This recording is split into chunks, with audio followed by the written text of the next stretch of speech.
Hey, hello everybody. This is Peter Eisman. I'm with Genesis East Acquisitions, and I want to welcome everybody here to the webinar tonight. We're going to be talking about self-directed IRAs and multifamily apartment investing specifically. So tonight we have Edwin Kelly with us. Edwin is one of America's leading experts on self-directed IRAs.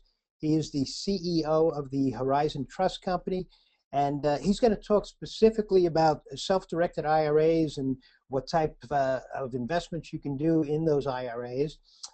When Edwin is finished, I'll be speaking specifically about multifamily apartment investing. So, Edwin, I'm going to turn it over to you now, and let's get started. Great, Peter, thanks so much and welcome. It's great to be with you here right now, and I'm really excited about what we're going to be talking about.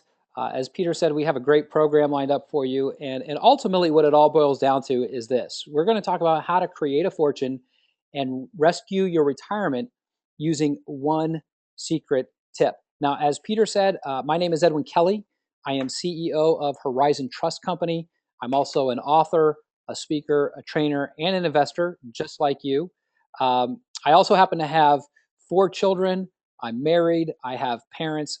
I have kids. Not old enough to have grandkids yet, but I deal with all the same challenges, and I have all the same kind of goals and hopes and dreams that you do as well. And so, what we're going to be talking about is how to create a fortune and rescue our retirement for not only ourselves but our families. And what we're going to talk about and in this first part about the retirement accounts and the problems out there, I'm going to share with you how to discover why 95% of Americans fail to become financially free today. I'll also walk you through the simple solution that will allow you and your family to become financially secure, and rewrite your entire family legacy. And best of all, I'm going to show you how to get started and how to do it absolutely free. So let's start with the challenge that's out there. Now, interestingly enough, IRAs have been around since 1974. So we've got about 40 years of history. And one of the things that the government wanted to know is, okay, so IRAs were introduced back in 1974, and we have 40 years of history. And what do people do with their IRAs? Well, most people, obviously, they open up an IRA or they participate in a company-sponsored 401k program or a 403b program, and they buy mutual funds. And so 40 years later, the government asked the question, okay, how did that work out for people? And so here's what they found. So the Social Security Administration specifically is the one that commissioned the report. And what they found was they said that according to the recent study conducted by the Social Security Administration, only 5 out of 100 people are considered financially secure at age 65. 5 out of 100 people today in America are considered financially secure at age 65. Here's the real question. Why? Why is that the case? Why did 95% of people seem to fail at creating any kind of financial wealth, independence, or peace in their lives over the last 40 years? Well, there are 3 forces working against people today. And here they are. We're going to go into each one of these in a little bit more detail. The first one is uncertainty and unpredictability. The second challenge that face people today are expensive loads and commissions. And then the third challenge that most people don't give much thought to are taxes. And so let's take a look at those and examine each one of those briefly in terms of how they affect people. So what you see here is this is just a snapshot of the stock market from CNN Money. And you could pick any period of time you want. The chart's going to look pretty similar. But here's the challenge, is that the way that most people think of investing is that they take their money and they put it into mutual funds or some other stock market-based investment.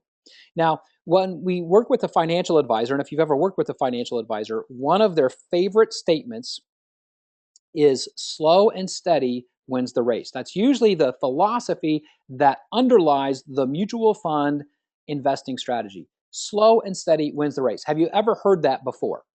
I'm guessing if you've worked with a financial firm, you probably heard that. Okay, so let's break that down here. Let's take the steady part first. Take a look at that chart. Does that chart look steady to you? It doesn't look steady to me. I don't know how you define steady, but I don't think you can define it looking at it that way. Okay, so the first problem with the statement slow and steady is that the stock market is anything but steady. It just isn't. In fact, it's unpredictable. And that's what the chart really shows. Now, let's take the second part of the statement slow. Well, here's the problem Social Security did the study and they looked at the last 40 years of history. I don't know how you get any slower than 40 years. But that's the basic premise. So the first challenge facing people today and why 95% of people did not achieve financial independence by age 65 is because of the unpredictability and the uncertainty of the types of investments they were putting their money into. So that's challenge number one. Now, challenge number two are expensive fees, commissions, and loads. So what does that mean? Well, here's the interesting thing about it when you have an IRA, and so let's just say, and I'm just going to use some general numbers because at Horizon Trust, when someone opens up a new account with us and they're moving money from another bank or a brokerage, wherever they have their money right now, on average, the average transfer rollover when they're bringing money over is about $100,000 to $150,000 per account. So let's just call it $100,000. So here's how the fees and commissions work. When you have an account, if you were to open up an account with a bank or brokerage, they don't give you a statement at the end of the year that say, here's what you paid us in fees, right? Here's the exact dollar amount. What they are required to do is typically give you a prospectus, which is a big, thick, lengthy document. And in there, they disclose the percentages of fees and different things that they have in there, but nowhere do you see the actual dollars that you're paying. So there's a company out there called the Investment Company Institute. And as you can see here, this is their 2013 Investment Company Fact Book. You can find the ICI online. And what they do is that they're an industry research organization. And so what they do is they look at different numbers and statistics and things, and then they report on those numbers in terms of the investment and financial services industry. And so what you see here is that they say in this part of the report, maximum front end sales load. So you can see there's three different categories: equity, hybrid, and bonds. So if you look at the bottom of that chart, you see 2012, and it says, if you look in that middle column, it says 5.2%. What does that mean?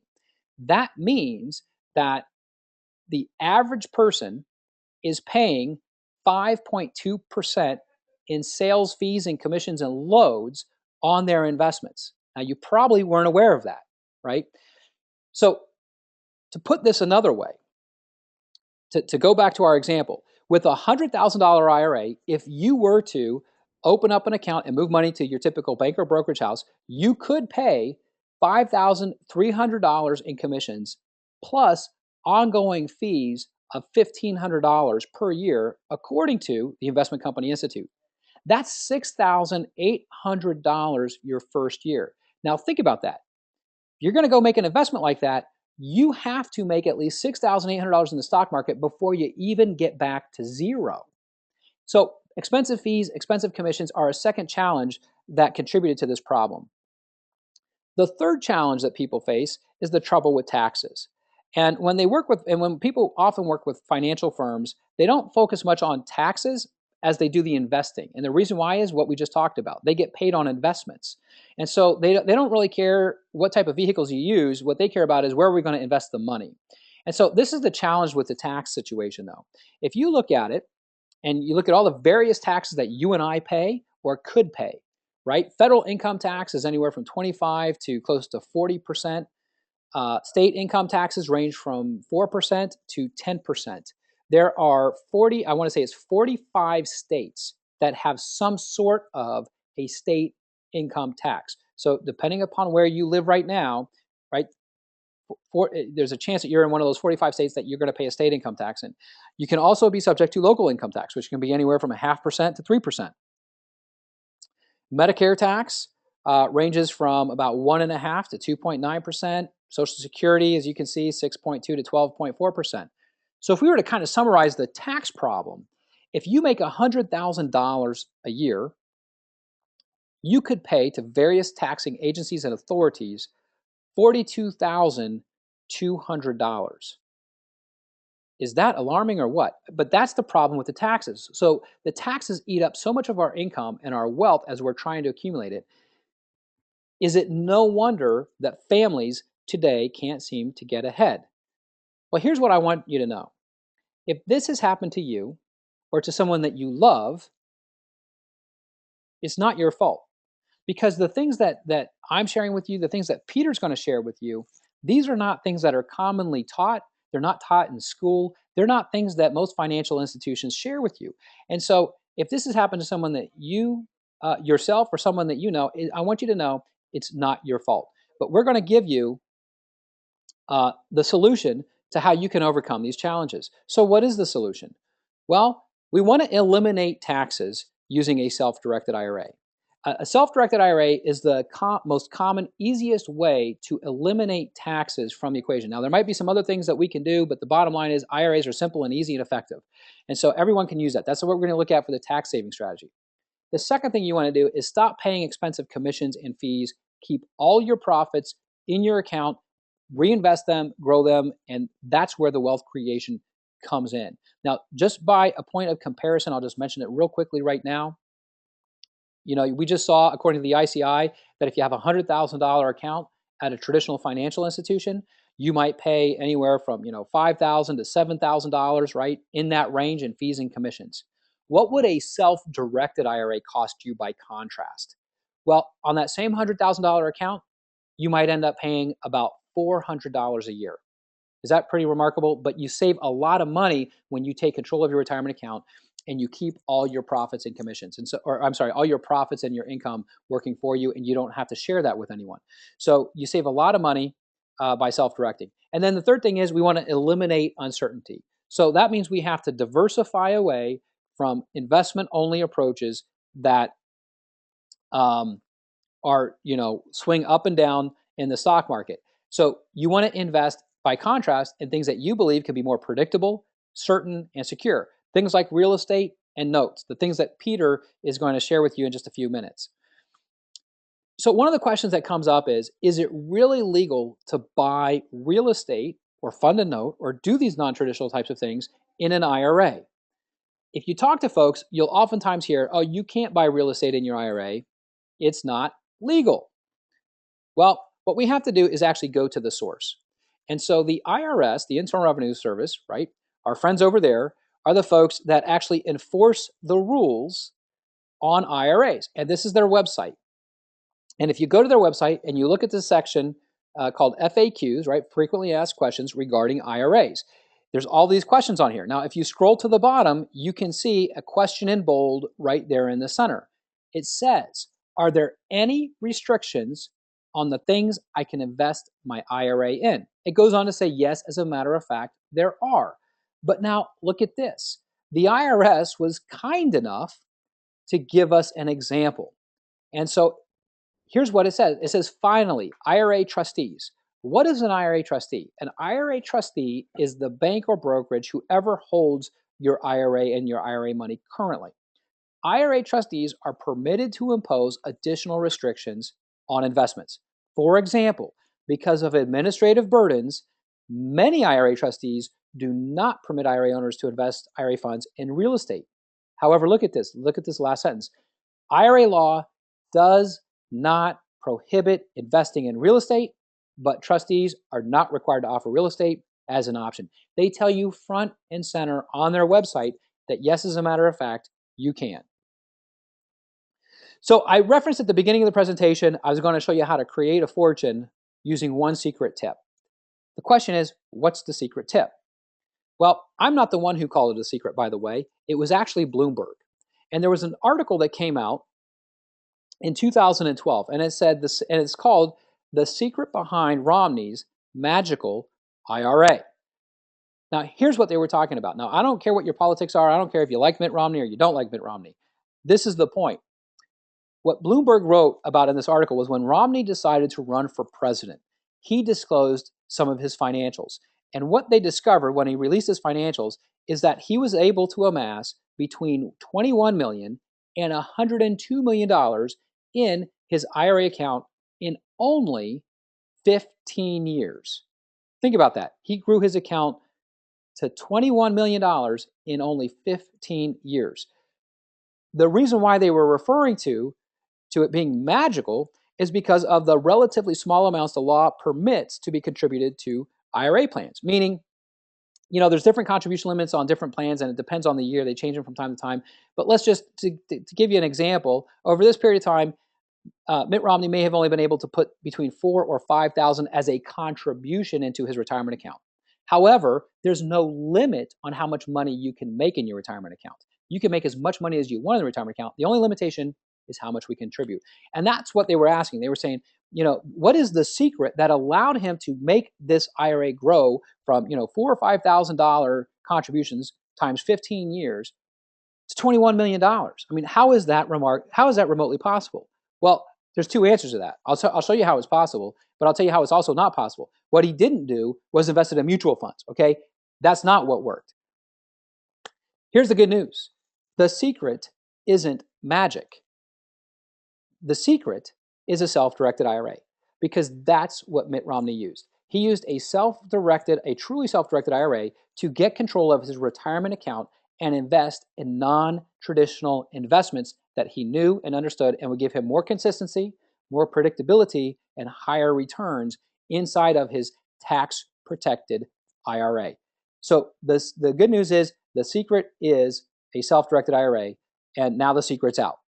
Now, by the way, Mitt Romney is a very wealthy individual, and he's leveraged the principles of self-directing for generations. He's not the only one who figured it out. There's other institutions that have figured this out. Harvard's endowment fund has leveraged these same principles for decades, and you and I can do the same exact thing. Let me give you an example. In the New York Times, this is from the New York Times, there was a headline on July 18th, 1917. It says the new Harvard fund reaches $1,187,000. Let's just round up and call it 1.2 million. That's what the fund was worth July 18th, 1917. Now let's fast forward. Here's the headline from 2009. Harvard's fund grew from 1.2 million to 36.9 billion. That's a huge gain. The question is, how did Harvard do it? Well, there's three things that Harvard does that you and I can duplicate too. The first is that Harvard self-directs. In other words, they took control of their endowment fund. Where most colleges hand it off to someone else and they don't know what the person is doing with it, Harvard has their own person who oversees that fund. Now, they still go out and incorporate experts in different areas to help them invest the fund. So it would be akin to going out and getting a Peter Eisenman or a Genesis to help invest some of that money, but they have direct control over that money themselves. They self-direct. The second thing that Harvard does, they make tax-protected profits because of the way that fund is organized. Since they're not paying taxes on the profits and the incomes and the gains, it allows the money to grow that much faster and larger. You and I can duplicate that with the self-directed IRA. And the third thing that Harvard does is that they invest their money in alternative assets like real estate. Do they have some stock holdings? Yes, they do, but they don't typically buy mutual funds. And so they diversify into alternative, non-traditional types of assets, and that's where they create the consistency and the predictability in their portfolio. Harvard isn't the only one who figured it out. Mitt Romney wasn't the only one who figured it out. Warren Buffett even endorses this strategy. In fact, Warren Buffett said in an interview with CNBC that single-family homes and real estate are attractive investments. So what this tells me is there is a strategy out there that really works. There are things that work, and the wealthiest Americans and the wealthiest families and institutions have figured these things out. So let's talk about a plan as you can kind of formulate this moving forward. Here's the current plan that most people have. This might look like your current plan. Typically what people do is that they hire a commission-based salesman who gives them advice. They pay fees and commissions based on those investments, and those investments are typically restricted to stocks, bonds, mutual funds, and CDs. So by contrast, when we say adopt a self-directed approach, what does that mean? It means that you start by getting control over your retirement account. You get to keep all your income and all your profits, you don't share that with anybody else, that goes back to your account. Yes, you can still invest in stocks, bonds, mutual funds, and CDs. Plus, you've just taken off the handcuffs by having a self-directed retirement account. You now have the ability to invest in anything that you choose to put your money in. Things like real estate, Forex, futures, notes, virtually anything that you can imagine. That's what self-directed really means, that you're going to get control, you're going to keep your income and profits, and you're going to be able to direct your money into whatever types of investments that you choose. So the next question is, well, Edwin, how do I know if I already have a self-directed IRA? Well, that's a valid question. And that's where the question comes in. Well, why do I need Horizon Trust? So let me explain how this works. If we go back, think back for a moment to the IRS website. Remember what we read? It said that IRA trustees are permitted to impose restrictions on investments. So in other words, could your bank or brokerage, where you might have your IRA right now, could they allow you to invest in real estate? Yes, they could. They're allowed to do that. But do they do that? No, they don't. Why? Because they can't make a fee or a commission on an investment that you put together or you put together with someone else. Therefore, they don't allow those types of things. They allow you and limit you to only invest in things that they could earn a fee or commission on. What you need, if you want a truly self-directed IRA, is something called a self-directed IRA custodian and trust company. That's the role that Horizon Trust plays. So as a self-directed IRA custodian, let me tell you a little bit about what we do and what we don't do. Let's talk about what we don't do.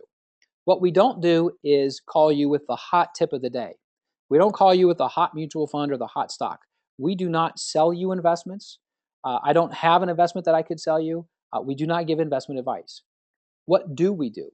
What we do is set up the retirement account, help you move your money into that account, and then follow your directions. You say direct it in this investment, and we execute those directions. We do all the record keeping. We give you a lot of education. We give you a lot of support. We do all the tax reporting. There's a lot of things we do to support you in achieving your financial goals. And so that's what we do. We are that unbiased partner on your team, because it doesn't matter to us if you invest in real estate, stocks, bonds, mutual funds, notes. It doesn't matter to us what you choose to invest in. We charge a fee for the IRA service, and that's it. So that takes away the bias. All we care about is making sure that you're successful and that you're happy with how your retirement account is growing. So a self-directed IRA custodian, that's what you need to have a truly self-directed IRA. That's the role that a Horizon Trust plays. The cool thing about it is it doesn't matter what type of an IRA or an account you have at Horizon Trust, again, because the custodian puts in place the limitations, and we don't have any. You can choose Roth IRAs, traditional IRAs, SEP, simple small business retirement plans, Coverdell education savings accounts for the kids or grandkids, health savings accounts. Any of those accounts you can self-direct into real estate. So with the Horizon Trust self-direct IRA, it's your choice. You could pay less taxes or you could pay less taxes. There's no bad choice. You can self-direct a traditional IRA, a Roth IRA, 401ks, and many other types of accounts. Using a Roth self-directed IRA, which is one of the most popular accounts that we see people opening and contributing to right now, you can actually make money and spend it 100% tax-free. Now, the question that people will often ask me when they hear that is, Edwin, is it really possible to keep all the money that I make and spend it 100% tax-free? Like, certainly you've got some fancy words in there that, some weasel words to kind of get out of that one. I can't make money and never pay taxes. I don't believe that's possible. So let me be even more specific. When I say and ask you the question, is making money truly tax-free really possible? What I mean is no federal income tax, no state income tax, no local tax, no capital gains tax, no Social Security tax, no Medicare tax, no AMT tax, no tax at all. When I talk about making money tax-free, I'm being that specific. Is that really possible? Well, here's the quick answer to that question. The answer is yes, it is. Now, don't take my word for it. Again, let's go back to the source. So what you see here is IRS publication 590. You can download this off the IRS website. Publication 590 is the one you want, and it's the publication that talks about individual retirement arrangements, i.e. IRAs. And if you go to this section, and I pull a section out of it here for you that you can look at, and if you look at the bottom of that screen, at the bottom of that paragraph, you'll see I highlighted something for you. It says, unlike a traditional IRA, and it talks about some of the differences there. But if you go to the second sentence there, it says, if you satisfy the requirements, qualified distributions are tax-free. You see, it's a blanket statement. There's no caveats. Qualified distributions from a Roth IRA are 100% tax-free. So yes, you can make money and you can truly spend it 100% tax-free. The nice thing about it is the IRS put this in writing for us, so we can have absolute certainty that it's absolutely accurate.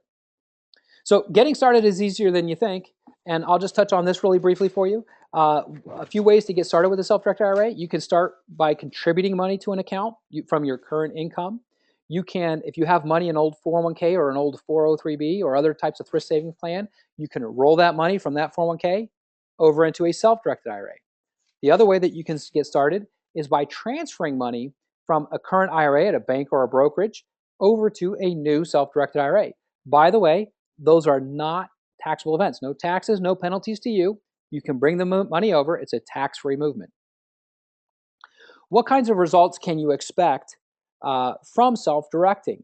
Well, there's some results that I can quantify for you, and there's some other things that Peter's going to be better talking to you about, and he's gonna jump into that in just a second. But the main thing and the reason why we see people adopting a self-directed approach is because they're really looking for three things. They're looking for some consistency. They want a little bit more predictability in their financial future, and they want some security.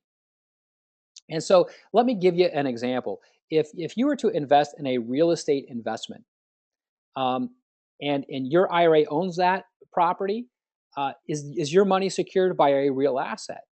Yes, it is. If it's a rental property and there's a lease on that property that you're going to get $1,000 a month in income, is that $1,000 predictable?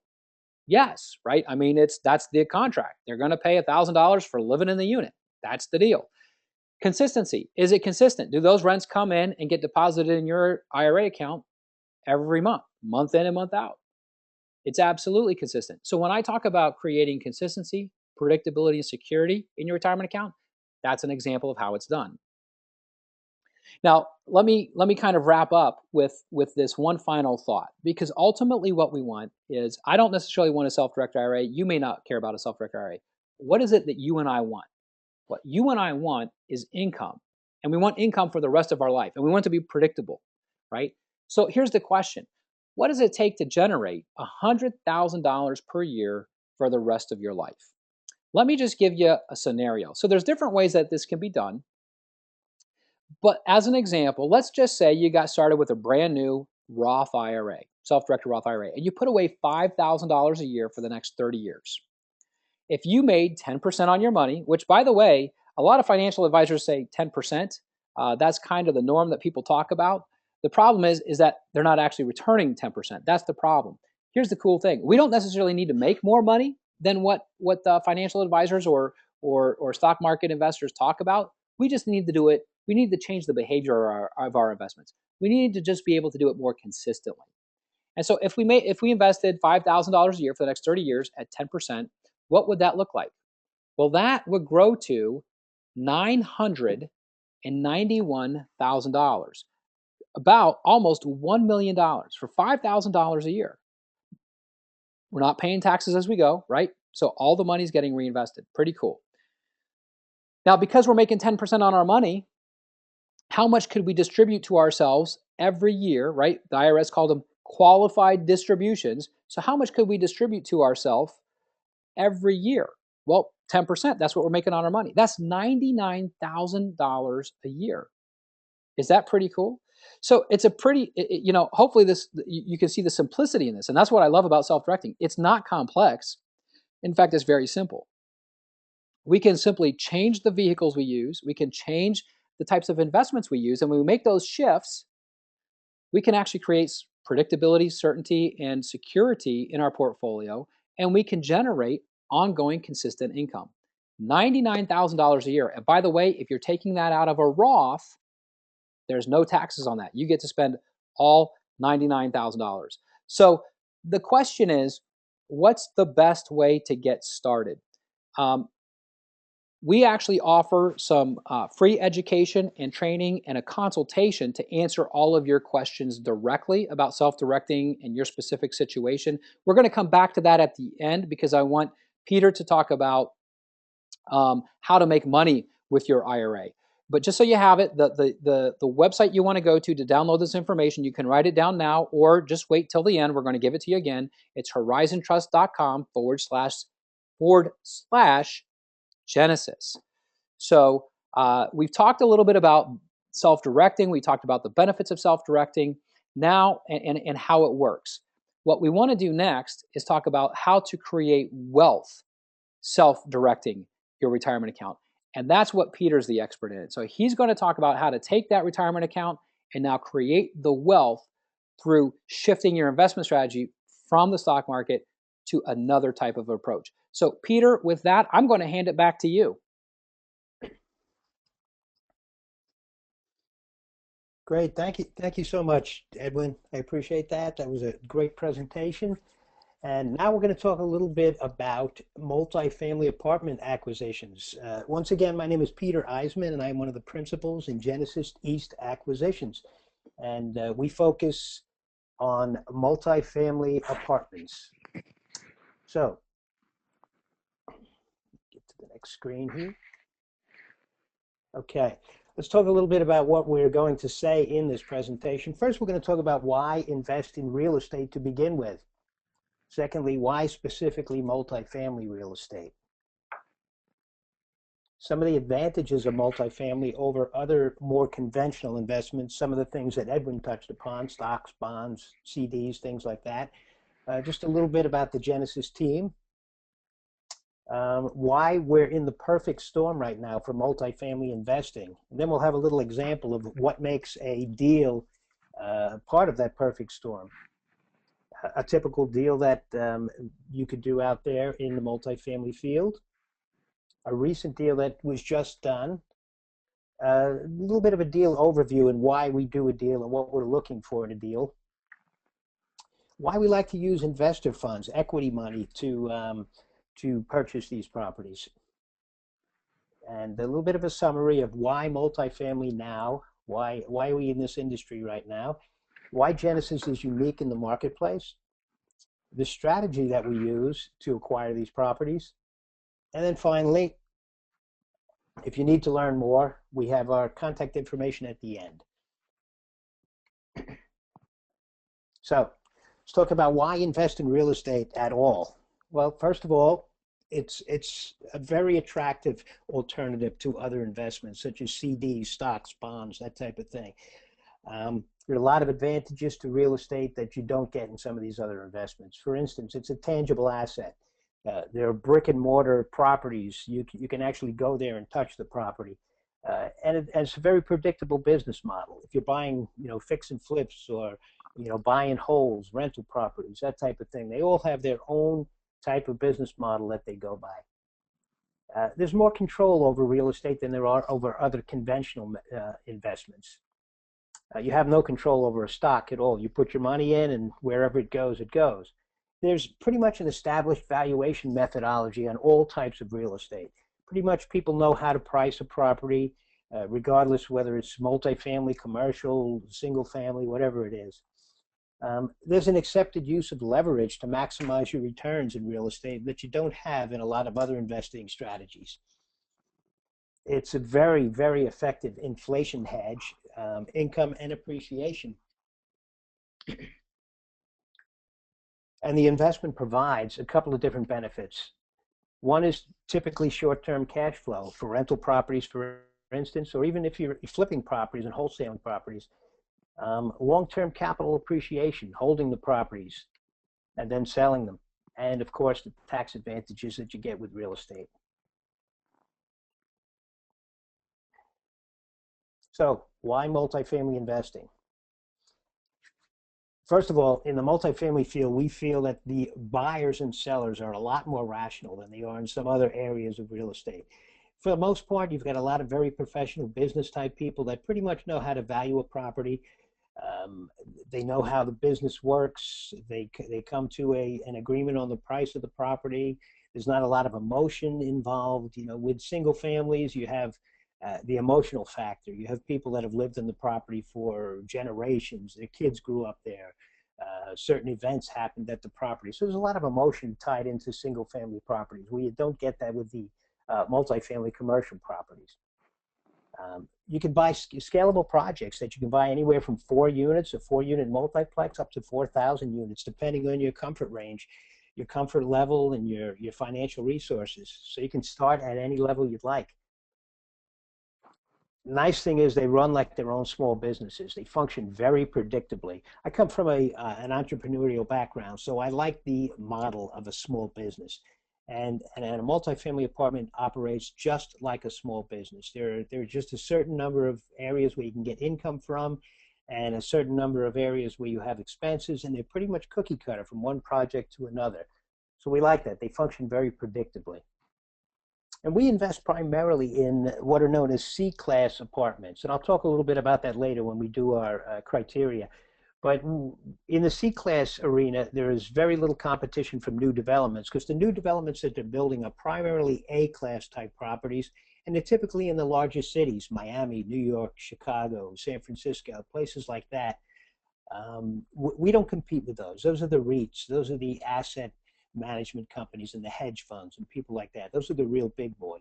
We're playing in the secondary and tertiary markets, so we don't have any competition from the newer developments for the most part. And they're great value. It's a class of apartments that's pretty much our bread and butter, and much lower price points than some of the B and C class properties. One of the real big benefits of the multifamilies is your income is not tied to one large tenant. For instance, if you own a single family property or you own a commercial property, a strip mall, let's say, and you lose one tenant, maybe you lose your anchor store for whatever reason, then you could have lost 75–80% of your income for that property, and there's going to be a domino effect with all the other businesses that are tied into that as well. So all of the smaller stores in that strip mall are also going to suffer because you lost one large tenant. That doesn't happen with multifamily properties. With a multifamily, if you lose 1 or 2 or 3 tenants, you still have more than enough cash flow to cover all of your expenses. And deals that cash flow at relatively high leverage rates. You know, we're seeing LTVs now of 75–80% on properties, and because of the prices we're buying these at, they still cash flow, which is absolutely amazing.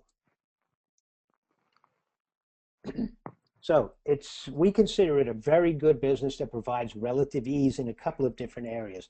One of them is adding value by increasing rents. What happens is we buy these properties. These properties can be bought at such low prices that immediately, right off the bat, you can raise the rents on these properties from 25 to 50% because they've been undermanaged, and their market rents have not been achieved on a lot of these properties. So that's a big area where you can increase your income right away. Finding motivated sellers to buy from. That's not hard in this market because there's a lot of extenuating factors right now that are causing a lot of these properties to be distressed. And there's a number of reasons that you find motivated sellers. One can be you have over-leveraged properties. You have big balloon payments coming due, and the owners know they can't make the payment. You might have an owner who's sick and tired of it, and he just wants out. He's been, plagued by problems for the past 3 or 4 years. Maybe they're retiring and they're moving out of state and they want to liquidate all their assets in that state. Maybe the seller just needs cash right away. It could be any number of reasons, but we find out what these reasons are, and it helps us with our negotiating of the price. And right now, multifamily is a favorite investment of bankers and investors, so there's no problem in finding money for these projects right now. They know where it's a good place to be right now because of the prices we can buy at. And then when you're ready to sell these projects after our holding period, there's no problem in finding qualified buyers when it's time to sell. Because our strategy that we follow is to get these projects stabilized, sometimes repositioned, and get them operating real nice, like clockwork. And then there are a lot of investors out there who are looking for a property just like this, that's stabilized, operating, producing income. So it's not a problem finding qualified buyers when it's time to sell. And finally, we can adjust the rents to match market conditions, which is real control. don't have that control in another type of investment. So some of the advantages of multifamily over other investments. Cash flow is a big one. First of all, the cash flow is always greater than that of a single family simply because you have multiple rents coming in. So you're always going to have more cash flow. Less risk. This is a good one. With a single family, if one tenant moves out, like I said already, there's no income. With a 100-unit multi, if a couple of tenants move out, there's still a large enough tenant base to cover all of your expenses. So that makes it less risky. Economies of scale. This is a great benefit that we love. Just say you're investing in single-family houses, for instance. So let's say you have 100 of them. You've been doing this for years. With 100 single-family houses, you have 100 roofs, 100 lawns to mow, 100 this, 100 driveways, 100 everything. With a 100-unit multifamily, you have many fewer roofs, fewer lawns to maintain. Everything is condensed. You may have 100 units, but they're all in maybe 10 buildings or 8 buildings, so it's a lot easier to manage and take care of. Economies of scale. You can also, have contracts with contractors and service people, and because you're bringing them, volume work, your rates are going to be a lot lower with these people than it would be if you were just operating single-family houses. Professional management. This is an area where you can really do well. Due to the larger cash flows on these properties, a professional management company can be put in place. And because of that, it frees up our time and your time to do your job, which is to locate and put together more deals just like this one. So you don't have to deal with tenants, trash, and toilets, just like some of the other types of investing.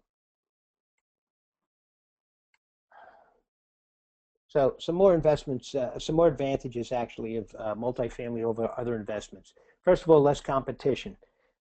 We like this because more people are flipping single-family houses. They don't know how to buy multifamily houses.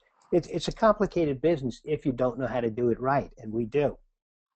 Appreciation. Obviously, since the price of a multifamily is much greater than that of a single-family house, the appreciation is proportionally much greater as well.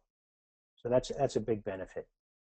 They're easier to manage. Before we talked about putting professional management into place, but they're also easier to manage too, because obviously it's easier to manage a 50-unit apartment building with everything centrally located than 50 single-family houses, for instance, scattered throughout a city, a town, or even an entire state or a region. Everything's centrally located. It makes things easy. Equity income. As equity investors, and many people in self-directed IRAs love this investment, the amount of your investment, your income is increased in direct proportion to the amount of income coming from rents and other income that we can achieve on these properties. So let me, just before we go too far, let me get into a little bit about who we are. My name again is Peter Eisman, and I'm one of the principals in Genesis East Acquisitions. And I'm a long-time real estate investor. I did my first rehab back in I believe it was about 85 or 86. And I started out on Long Island doing single-family houses. I bought distressed houses. I fixed them up, and I leased them out to rentals. So my first one was out in a place called Central Islip on Long Island, and it was a single-family house that I turned into a two-tenant rental property that I held for about 2 or 3 years and sold that when things were doing well in the market, and I just continued on from there. I've done a number of rehabs and rental properties here in the Philadelphia area as well. I own a couple of properties one in Seattle, one down in Washington, and they are rented out and producing income. I'm also a distressed and performing note investor. I've been investing in notes for the past 5 years, 7 years actually, and we're looking to start acquiring some properties through the purchase of distressed notes. So that's a little bit about my real estate background. I'm also a long-time small business entrepreneur. I owned and operated a residential and commercial paint and contracting company for about 13 years. So I know what it takes to run a small business and to manage people and get things done. Additionally, my education. I have a Bachelor of Science degree in electrical engineering from Pratt Institute in Brooklyn, New York. So I do have an analytical background as well that really helps me out tremendously on the analysis side of these projects. As far as my education in the multifamily arena, I learned what I know from two experts in the multifamily investing field, a guy named Mike Ballard and Mike Matisic. Um, Formal classroom instruction from them. We have a long-term consultation agreement with them. I belong to a mastermind group that they originally started. 15 people that are dedicated only to focus on multifamily apartment investing. And as I said, we do have an ongoing consultation agreement with this group, and they own and operate about 1,500 units right now in the same market in which we are presently working. So then there's my partner. Let me get the slide up here. My partner, Scott Kodak. Scott is also a longtime entrepreneur. He's the managing director of JW Kodak Capital Management. They are a registered investment advisor firm, and he resides currently over a portfolio worth about $100 million. He also serves as the managing director for Kodak Brothers Capital Management, and they're a consulting and management firm for private equity and debt. And they just recently started up 2 additional partnerships that are currently being finalized. So Scott has a wealth of knowledge in the financial arena. He attended Clemson University, and then he attained his BS degree in financial management from the University of Massachusetts at Dartmouth. And his background in multifamily is identical to mine. We came up together. We learned from the same people. We're both involved in the same mastermind group. And as I said, we've been doing this just about the same amount of time. He's also involved on that consultation agreement because of our company.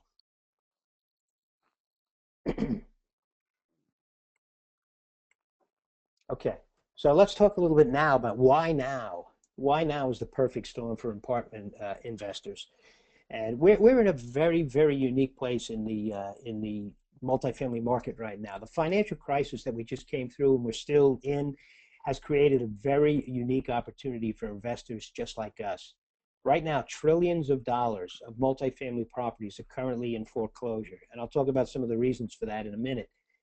And these are quality properties available at very, very bargain prices. And it might sound like this is an oxymoron, but this is what's happening right now. Current cash flow that these properties are throwing off. Whoops. Let me go back there a little bit. We'll skip that one. Current cash flow right now that these properties are throwing off is very alluring right now to investors. They're able to produce cash flow even almost at very low occupancies, 50, 60% occupancy, just because of the price range that we can buy these properties at. So right now in the market, there's a very, very serious scarcity of multifamily projects that are available. There's about 600% less supply than actually needed out in the marketplace. And the reports that we've been reading by some of the national research firms like Marcus and Millichap, John Burns, people like that, they predict that about 1,500,000 newly foreclosed people will be coming to apartments in the next 5 years. People that have been shut out of home ownership for foreclosure and other reasons. So they're predicting a 4 to 5 million unit shortage by the year 2015. Lending terms are improving daily. Like I said before, the multifamily business right now is a favorite of lenders right now and investors. Rates are still very low. They're in the 4.5% to 5.5% range. You can get 80% LTV loans on these properties and 30-10 assumable lending terms, which makes it great when you finally sell the property and your new buyer can assume your existing mortgage. So again, as Edwin talked about, there are lots of different investments you can do in your IRAs, and this happens to be an excellent passive investment for people with self-directed IRAs. We do all the work. We find the properties, we analyze, we negotiate, we get them stabilized, we run the properties with our management, and we use equity investors to fund these projects and get their nice returns on these projects. So here's just a few little excerpts from a report that was done by Marcus and Millichap back in 2013. What they said was the alignment of power powerful demographic and economic trends continues to fortify nationwide apartment performance, driving the sector into another year of expansion. So that's great news for anybody in the multifamily business. U.S. vacancy should reach 4.3% by the end of 2013, resulting in a 4 to 5% effective growth rate. Another great benefit to multifamily investors. And this is one that really says a lot. The oldest echo boomers, and the echo boomers are the kids, the children of the baby boomers. They just turned 28 years old, and they're going to create a significant number of households over the next 2 years. Additional households will form with the arrival between 1.2 million and 1.6 million immigrants annually through 2017. So what we're saying here is that the demand for rentals is going to be explosive over the next couple of years. Baby boomers are looking to downsize a little bit. A lot of them are looking to get out of their single-family houses and get into a situation where they don't have to take care of exterior maintenance anymore. So they're looking at apartments. The echo boomers, who are just getting out of school and starting their lives and starting their families, aren't so. This is the first time in history when they haven't really been. Their goal is not to go out and buy a single-family house with a picket fence and the whole thing. They see that as a big responsibility and as a burden that they rather not tackle at this point in time. And they want to be a little more mobile. And they've seen what's happened to all of everybody that came before them. So they're not so anxious to get into a situation where they're burdened down by a big, expensive property with all of the responsibilities that come with it. So here's just a little graph that kind of illustrates. Let's see if I can get that back. Don't know what happened there, but anyway, we had a little graph there. It just kind of illustrates when vacancies go down, the rents go up proportionally. So we saw vacancies go down to about 4.3%, and the rents went up into the 6 to 8% range. So there's a very direct correlation there, obviously. So we can truly say that the next great apartment market cycle has begun, and we are firmly entrenched in it right now. The statistics show that about 300,000 projects will change hands at 15 to 25% of replacement cost. I should say of, not or. 300,000 projects. And the way we got that is we took $3 trillion, which is what's out there in balloons now that are coming due, and we divided that by about $1 million average price of a project, and it's probably a lot higher than that. And we came out to 15 to 25% of replacement cost. So America is downsizing. America seeks value in housing right now. They're not looking for the big mega mansions anymore. They're looking for smaller, more manageable properties with less expense. For every 1% decrease in housing, we're seeing 1 million new renters. And the way we calculated that number was we figured there's about 105, 110 households in the United States. So if you take 1 point of that, 1% of that, that's 1 million new renters. And that's exactly what we're seeing. Pent-up demand, once again. Baby boomers, echo boomers, and immigrants. This is what's fueling the demand for rental units. And landlords are regaining pricing power again. The rents, like I said, are up 5 to 8%. And finally, financing is up. Private lenders and equity capital is once again available in the market. So a little bit more about the perfect storm. So you would think with everything I just said that everything would be perfect in the multifamily world, and everybody would be making money, and everybody would be happy. But that's not the case. Like I say here, just because the demand is there for rentals doesn't mean that all apartment projects are making money, because they're not.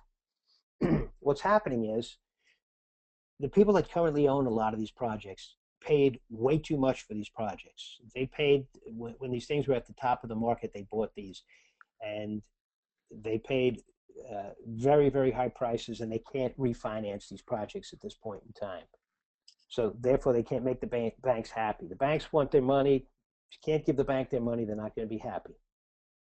So here's a statistic: 16.48% of all the multifamily loans backing commercial mortgage securities with 30+ days delinquent, which kind of points in the direction of something's happening here. There's a problem. 3 to 4 trillion in balloons. That's trillion with a T, not billions. In balloons is coming due in the next few years, and this is part of what's creating this unprecedented opportunity that we're involved in right now.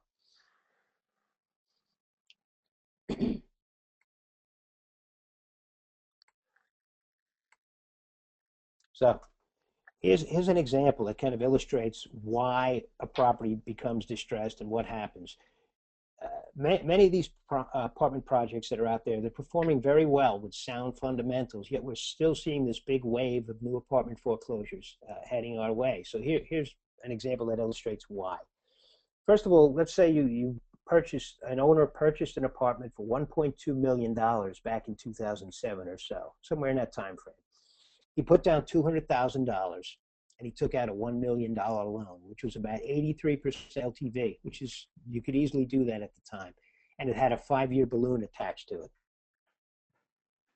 All right, so they're running along, everything is great. There's cash flowing, they're making $100,000 a year in cash flow, and everything is great for 5 years. And then all of a sudden, the economy starts to go south. Bad things start to happen. The values dragged down by the other foreclosures that are out there, houses in the neighborhood, other properties going under, the sinking economy. And now the balloon is due. So the bank wants to get paid. The bank wants their balloon payment. So the owner wants to refi, but what's he going to do? The value of the property now is only $800,000, where it was $1.2 million when he bought it. That's a 33% decrease. And that's pretty standard for what we've seen. It's about 33%. So now what's going to happen is the bank is only going to lend them $560,000, which is 70% LTV of the new $800,000 value. So there's a little problem here. The current owner still owes $950,000 on the note, but the bank will only lend him $560,000. So here's the little problem. The problem is, in order to refi, the owner needs to come up with a difference, which is about $390,000, or he's going to lose the property to foreclosure. Even though the property is performing well, with high occupancy, great cash flow, he's got a real problem. So this whole thing could have been avoided if long-term debt was used when he purchased the property, but it wasn't. That's how they were buying them back then, with these 3, 5, and 7-year balloons.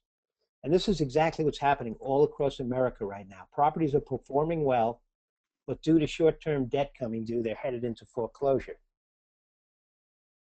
So experts predicted this. They predicted a tidal wave of apartment foreclosures. That's exactly what's happening. So, since multifamily apartments very rarely are in a distressed state like this, we have this small window of opportunity right now for us to buy them at substantially lower prices. So here's the formula that we see for the perfect storm. And I don't like to use this term perfect storm. It's played out, it's cliche, and it's used way too much, but it is so appropriate for this situation that we felt we had to use it on this presentation. You've got the high number of apartment foreclosures, historically high, historically low interest rates. They're probably not at the bottom now, but they're still historically low. And you have high rental demand, a demand that we've probably never seen before in the multifamily apartment business. You put these 3 factors together and you have the perfect storm for multifamily apartment investing.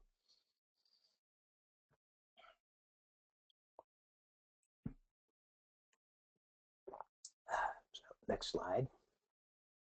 So here's a typical deal that we've seen in the current market. And this is a deal that our partners did. This is our consultation team that did this deal a couple of years back. 113-unit multifamily property in Alabama.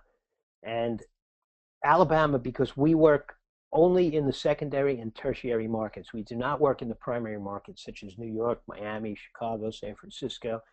Once again, like I said before, that's where the big boys play. We play in the smaller markets where the party is not over yet and where there's still many, many bargains available for us. So they Previous owner purchased this property in 2007 for $6 million. And then he defaulted on a $3.5 million balloon payment, and it was foreclosed by the bank. So our partner found this property. They went out and they analyzed it, and they purchased it in September of 2011 for $1,875,000. And you can see the original purchase price in 2007 was $6 million. So when they purchased this property, it had a lot of deferred maintenance issues, and it was operating just at around break even at the time of acquisition. And what happens is with these properties, when the owners see that they're going to be unable to make these balloon payments, what they do is they kind of go, they got to go rogue. They go underground. They let the property fall into disrepair. They see the writing on the wall. They start stripping it financially, security deposits, not making payments.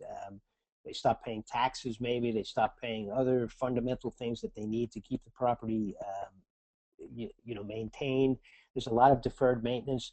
It's almost a cliche look when you see these properties. You see the green pool, you see the molding and the mildew on the siding, you see gutters hanging down, you see landscaping not being tended to, maybe you see trash building up at the dumpsters, that kind of thing.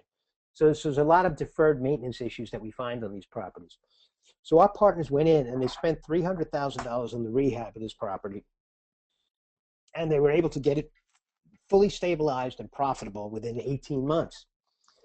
And what they did then was within 20 months, they refinanced the property with a low interest long-term loan, and they returned all the equity back to the investors. However, the investors still remain in the deal for the term of the holding period, which is about 5 or 6 years, which is great, because at that point they're essentially playing on house money.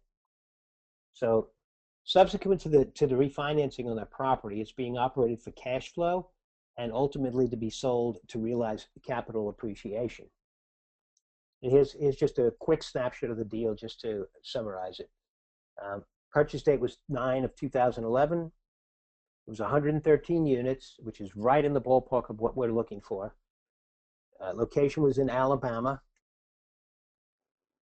The leverage, it was all investor equity. This was paid for in cash. There was no financing on this property.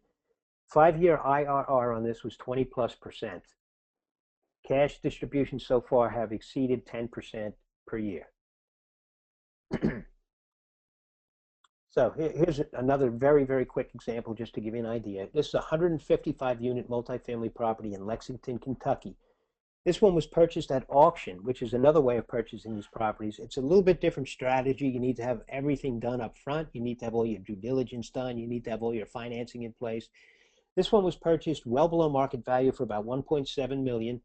Again, 100% equity, investor equity, no leverage at acquisition at all. And what they did was they put a multifaceted repositioning strategy into place to renovate the property, reposition it, and to increase the cash flow and the revenues. And the pro forma IRR on this one was absolutely amazing. It was 27%.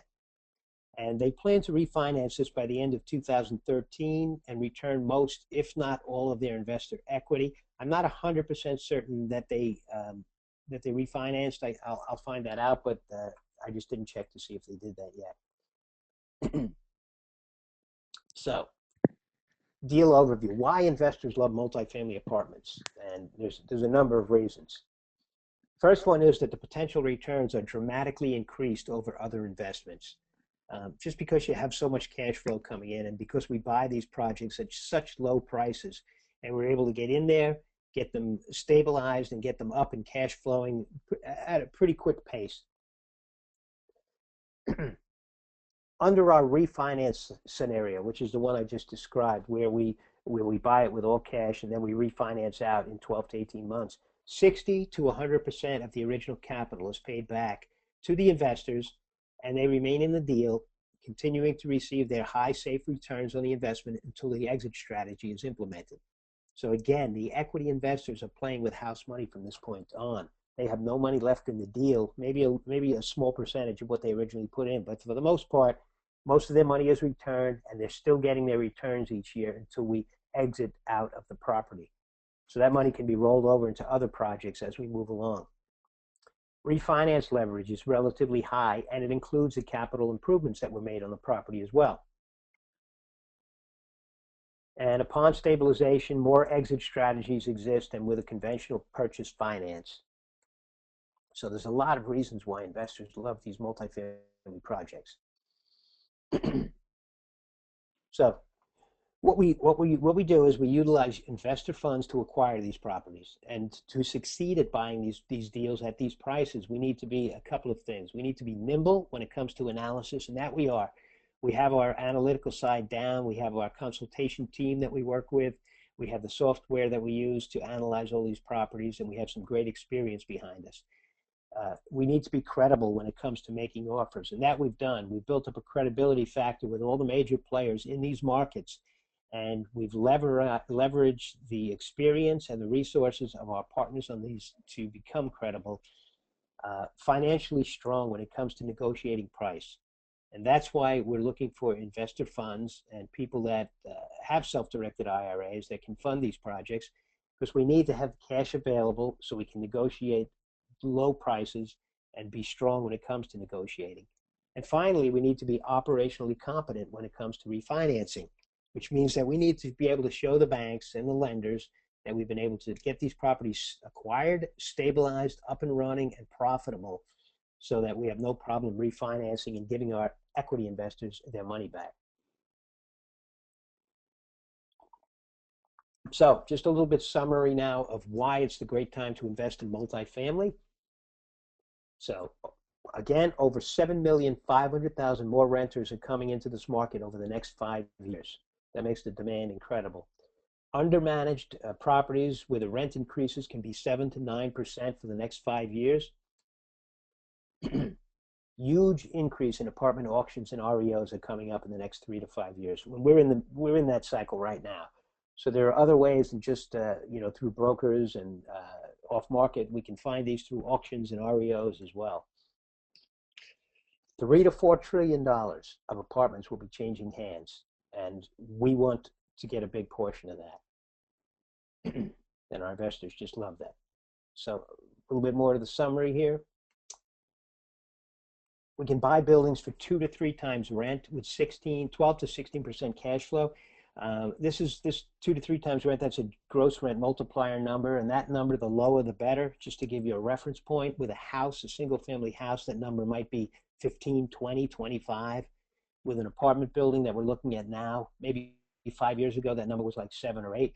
Now it's down to about 2 or 3. We typically don't even look at them unless they're below 4. We're seeing 15% plus returns for our equity investors, and up. So those are great numbers. We have the contacts, we have the know-how. Under the distressed asset purchase scenario, which is what we've been talking about primarily, again, the equity investor is returned within 12 to 18 months. The investor stays in the deal playing with house money. So the reason we're unique in the marketplace, and this is Genesis, we have very few companies enjoy the contacts and the associations that we have established through our partner and consultant. And even fewer of those companies that are out there can manage their own portfolios. Again, once again, we're leveraging our partners' resources whenever available. If we're working in the same market with AR, and that's been the case so far, we can use their agents, their legal counsel, their property inspectors, their property management, their contractors, their suppliers. So, we have a great team of people working with us to take down these properties. And fewer still can point to the outstanding track record that our partner has produced in a really, really miserable market over the last, 4 or 5 years. And we're emulating that. We're modeling everything they do. So we expect to achieve even greater results than they have so far. And again, we're part of a 15 investor mastermind group that focuses solely on multifamily properties. And finally, again, we have our consultation agreement with our team, our partnering team, and they are very, very active investors in the same market that we're in. So let's talk a little bit about our strategy now. And we're coming close to the end now, so I just want to give you a little idea of what our strategy is. Our strategy is to acquire undervalued assets and stabilize and or reposition them to create cash flow and capital appreciation. And our criteria. Okay. We're looking at multifamily C and sometimes B class apartment properties in areas that are approximately 1 grade higher than the actual property. So in the multifamily investment business, there are four classes of properties. They're your A's, your B's, your C's, and the D's. The A properties are the big luxury buildings in the big cities, in the primary markets. These are people that live there are white collar professionals, high income people. This is where you see all the amenities: the doorman, the concierge, the fitness club, the laundry facilities. In very, very high priced areas. They're brand new for the most part, and they're not competition for us at all. It's a whole different market. Then you have your B properties, which are primarily or basically a property that's maybe 10 years old. It's starting to see some signs of maintenance. They're still very, very nice properties. You still have very high income, white collar professionals living there. Maybe they moved from an A to a B because of value reasons, a little bit from the economy maybe.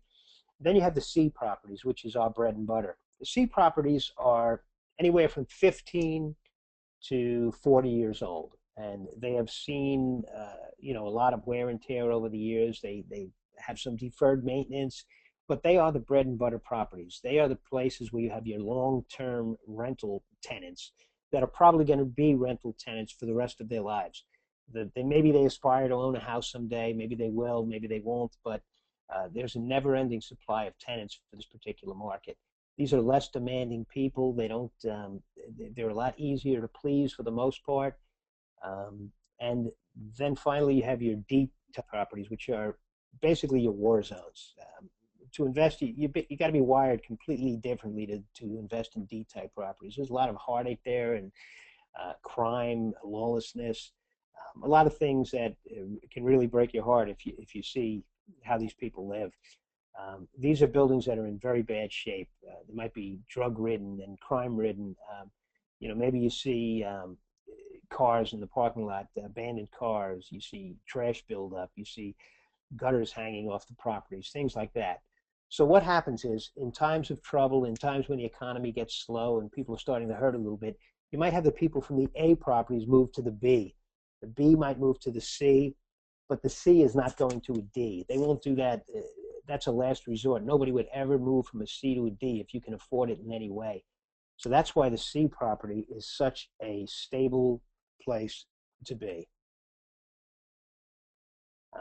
Location, emerging and select secondary and tertiary markets. Once again, I said we're looking for cities and areas where the economy is thriving, population is going up, jobs are going up, but not necessarily the big cities. We're not looking in New York and Philadelphia and Chicago and Miami and places like that. We're looking in the smaller cities where there's still opportunity. Again, these are typically built in the mid to early 70s or later. Size is anywhere from 25 to 150 units. And that's pretty much our criteria. Our strategy is to get positive cash flow on all these properties within 1 year, and the potential for an increased income stream over the holding period, which is typically 5 or 6 years. Cash on cash returns, we're looking at an anticipated 8 to 10% or higher in some cases after 1 year. Return on investment anticipated 15% or greater IRRs over the 5-year holding period. And that includes value appreciation realized through the sale or refinancing of the property. Our key investment focus on all these properties is stability of cash flows and asset appreciation. So that's pretty much it. I've said everything I needed to say about the multifamily business, and the way you can contact us is directly through Horizon Trust right here on the webpage, and you have our information on the left-hand side and Horizon Trust on the right. And I am going to turn it back over to Edwin, and I just want to thank everybody for attending and taking the time out of their busy day to listen to Edwin and myself talk about how you can create wealth within your IRA. Peter, that was really tremendous information. And the thing that excites me when I was listening to you talk, and I thought you did a fantastic job going through a lot of information in a short period of time. But as I was listening to Peter talk, it reflects exactly the type of strategies that Mitt Romney uses.